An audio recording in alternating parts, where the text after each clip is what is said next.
Hello and welcome. I'm Pranay Upadhyay and you're watching India Today Global. We are starting with this bulletin with a big news from Iran. Protests in Iran have entered fifth day after the Rial hit a record low against US dollar, spreading from Tehran to several provinces amid rising economic anger. US President Donald Trump warned of a possible US intervention if protesters are violently suppressed, while Iran's President Masoud Pezeshkian admitted government failure and said authorities would seek dialogue with protest leaders, but also cautioned against any foreign intervention. Mahashweta Lala has more in this report.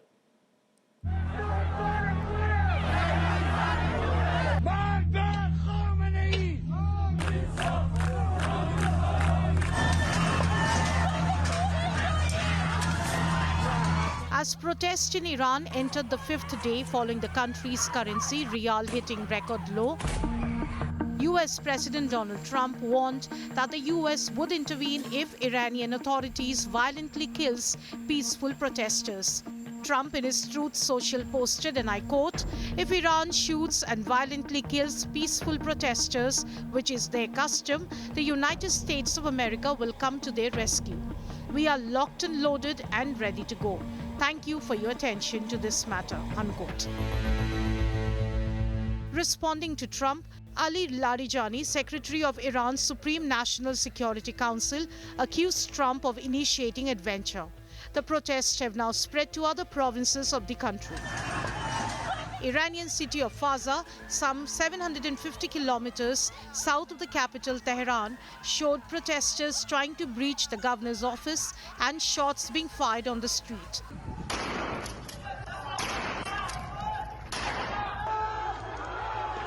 In the western city of Hamadan, clashes broke out.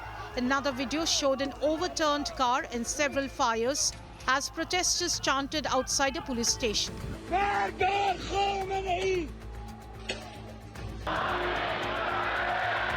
Iranian President Masoud Pezeshkian acknowledged that failings by the authorities were behind the crisis in Iran that has sparked protests across the country.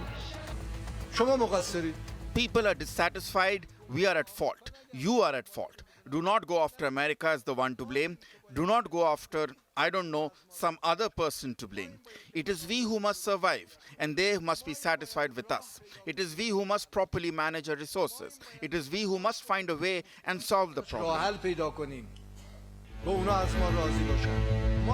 Earlier, the Iranian government said it would seek dialogue with protesting leaders.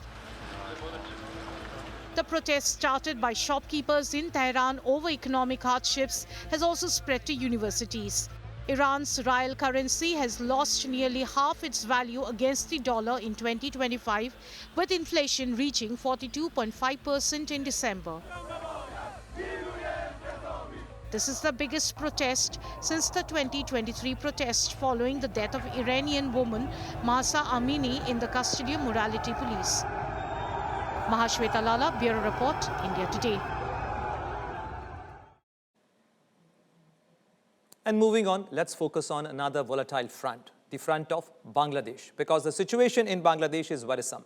There was an attempt to lynch another Hindu individual, Khokhan Chandra, a pharmacy owner, yesterday. He was assaulted, stabbed, and set on fire. He managed to jump into a nearby pond and currently battling for his life at a Dhaka hospital. But this is not an isolated incident, but multiple targeting of Hindus from Deepu Chandra Das to Bijendra Biswas and Amrit Mandal have left Hindus and other minorities in panic. According to credible reports, there have been over 2,900 cases of targeting of minorities since the Yunus regime came to power in August 2024.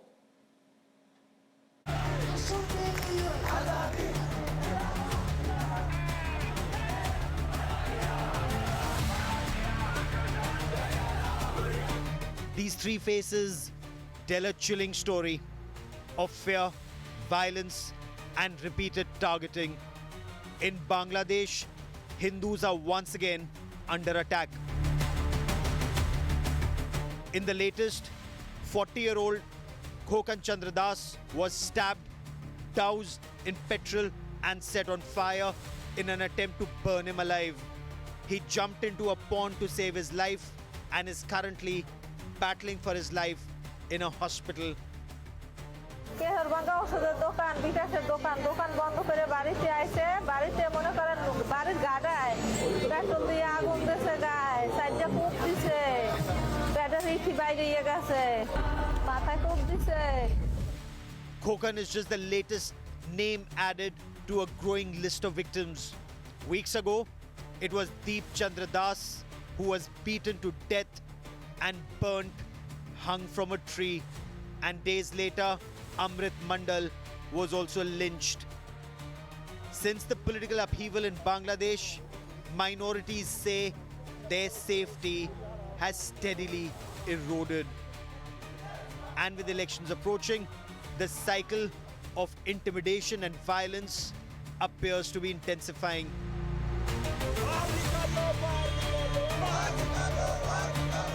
The issue is also resonating beyond Bangladesh borders.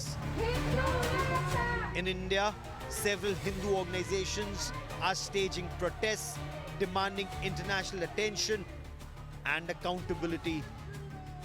As Bangladesh heads towards elections, fear stalks its minorities. The question remains, who will protect those caught in the crossfire of power and religious politics? With Ashutosh Mishra, Bureau Report, India Today. And now, Acting General Secretary of Bangladeshi Hindu Buddhist Christian Unity Council, Mr. Manindranath Kumar Nath, is joining me from Dhaka. So, welcome to India Today Global.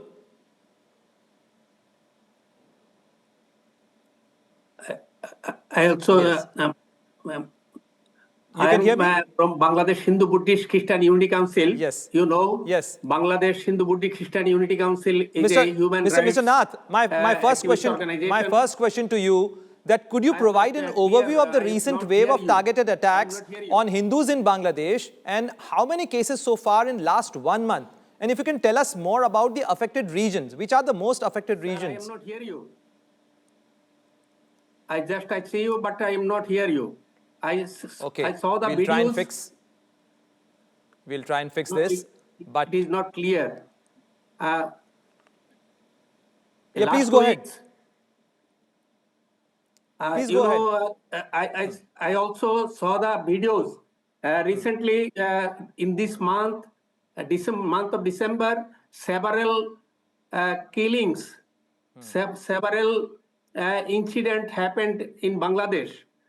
You know, Dipu Chandra Das, he brutally killed, then he hanged on from the tree, and fire on. You also show the picture. Recently, Khokhan Chandra Das also, now he's now in life support in Baron unit, transferred to Dhaka Medical College. I think he also a serious condition. I meet with his family. Now it is unbelievable incident happening in Bangladesh. Now I say this type of happening of incident, it is related with the blasphemy allegation and other communal thinking and communal and some fundamentalist they occurred such type of incident in Bangladesh. You know, we are trying. 1 year and a half in the under that interim Mr. government. Nath, if you can hear me, yeah, if you are able to hear me, how would you assess the Bangladeshi government's response regarding these attacks whenever you have taken up this issue with them? And any specific action do you believe that government should take on priority basis to protect a minority community? No specific action taken by the government. The incident happened, filed the case, but one or two person arrested, but no punishment. No ensure any legal action. This is the situation is going on from the very beginning. It is not the current situation, not only December, from the very beginning, that means in the period of interim government. Not only interim government, future political party's period also such type of incident also has been happening, we observe. This is very troublesome, Mr. Monirnath, and that brings me to the question that how the Hindu community is, ensuring their own safety and security, and how are you taking forward your struggle for the equal rights in your own country?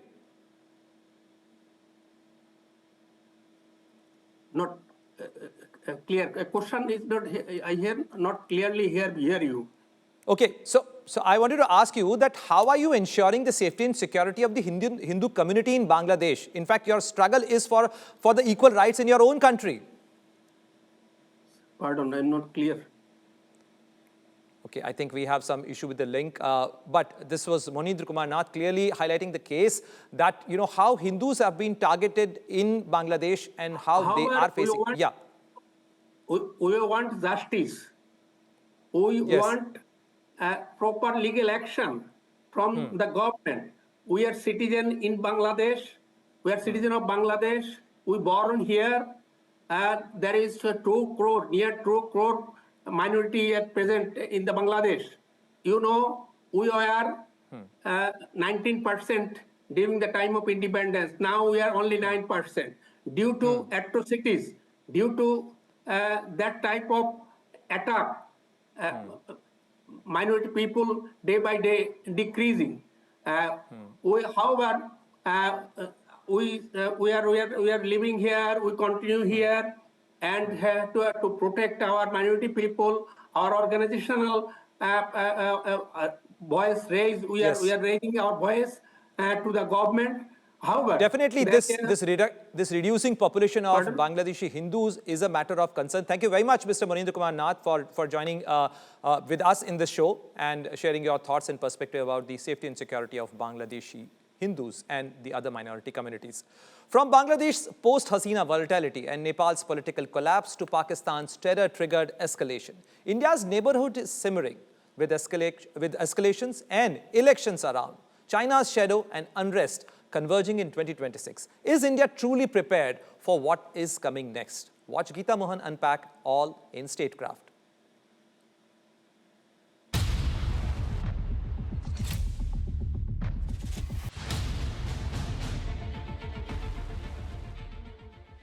Over the last 2 years, India's neighborhood has not just simmered, it has boiled over.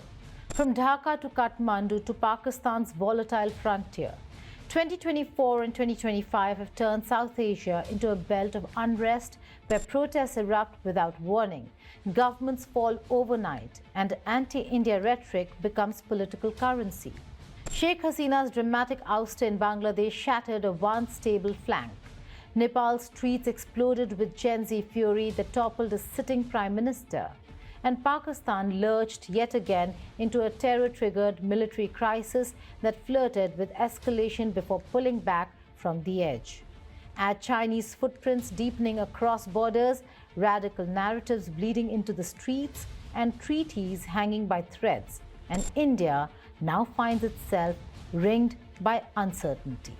With 2025 drawing to a close, and with elections, water treaties, ceasefires, and interim regimes converging in 2026, the question is no longer whether the neighborhood is unstable, but whether India is ready for what comes next in the year 2026. Hello and welcome. You're watching Statecraft with me, Geeta Mohan.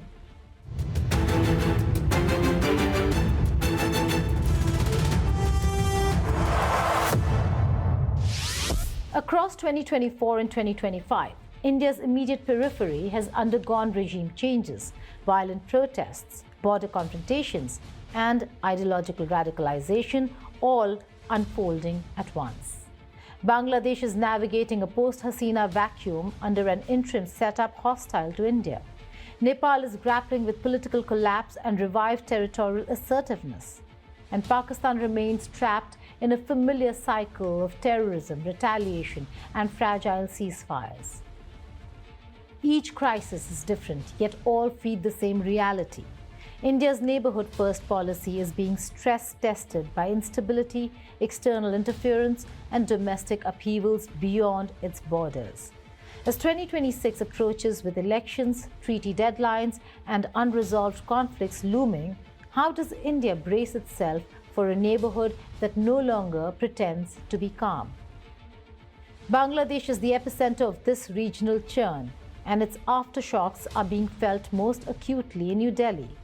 The August 2024 ouster of Sheikh Hasina did not merely remove a long-standing partner of India, it dismantled an entire framework of predictability. In her place emerged an interim government under Muhammad Yunus, overseeing a political environment that has grown openly hostile to India. Banning of the Awami League from the February 2026 elections, the rise of the anti-minority sentiments, and re-emergence of radical political outfit Jamaat-e-Islami have combined to turn Bangladesh into India's most complex strategic challenge since 1971. This is not just political instability.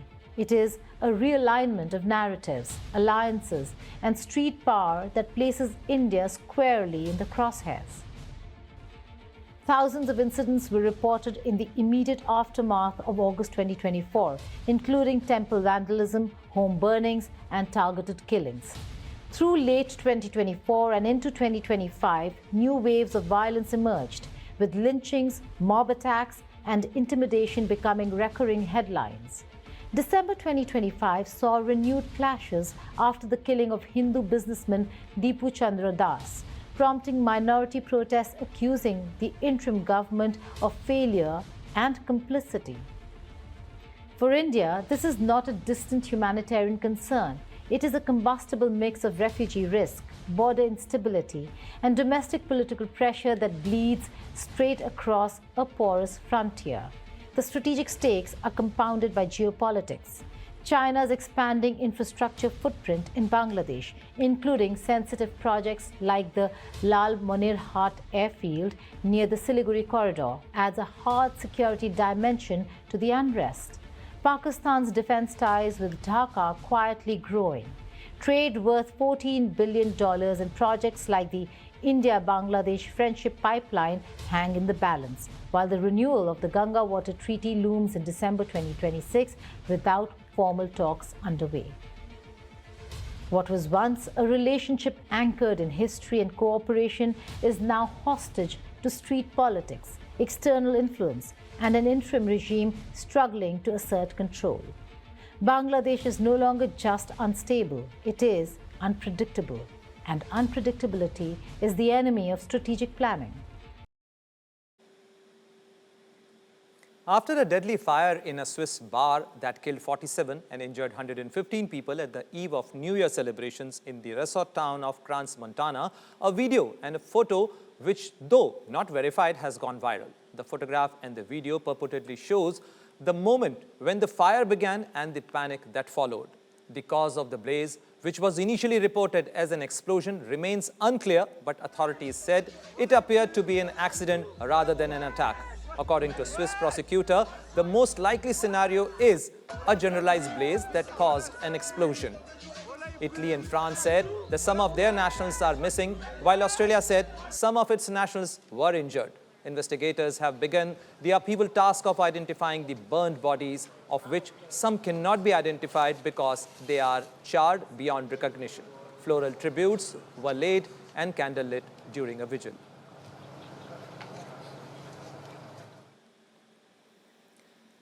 And let's see what else is making news across the globe in World at a Glance.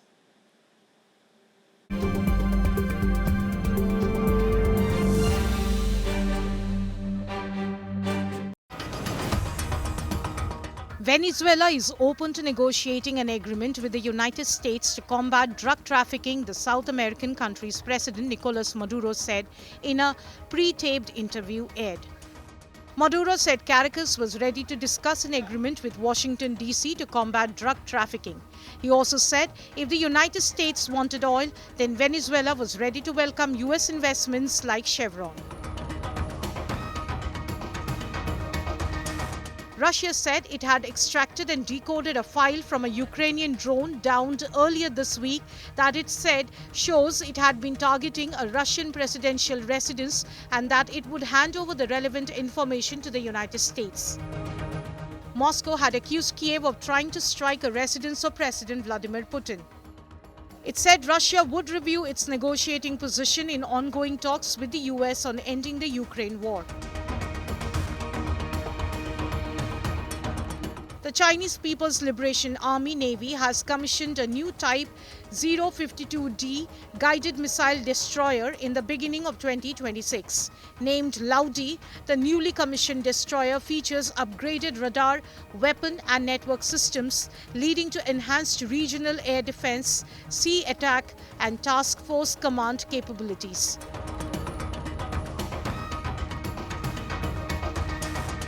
Japan's Prime Minister Sanai Takaichi is among 60 female lawmakers petitioning for more women toilets in the parliament building to match their growing representation in the legislature.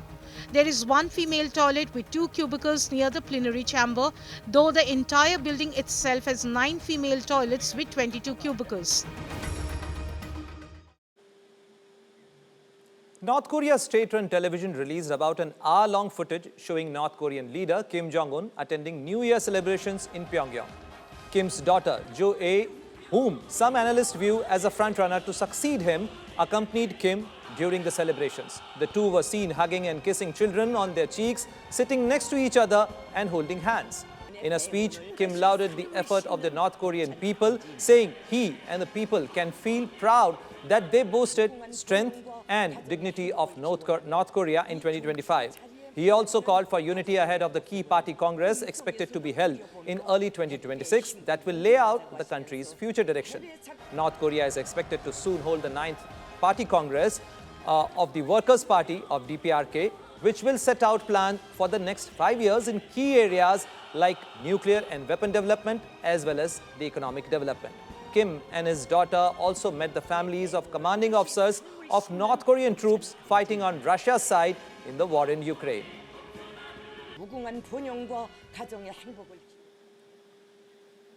And that's all we have for you. But before we leave you with the visuals of New Year Day parade in Rome. That annual parade is Italy's largest showcase of marching bands, and the year included multiple US groups as well. The parade also included cheerleaders, dancers, historical reenactors, and folk musicians.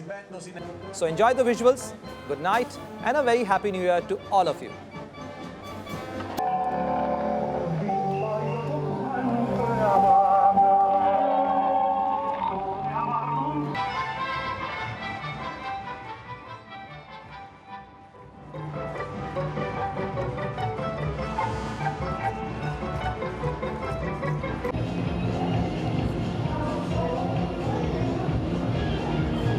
Dedicati a preservare e celebrare il patrimonio messicano. Il gruppo ha rappresentato gli Stati Uniti all'estero esibendosi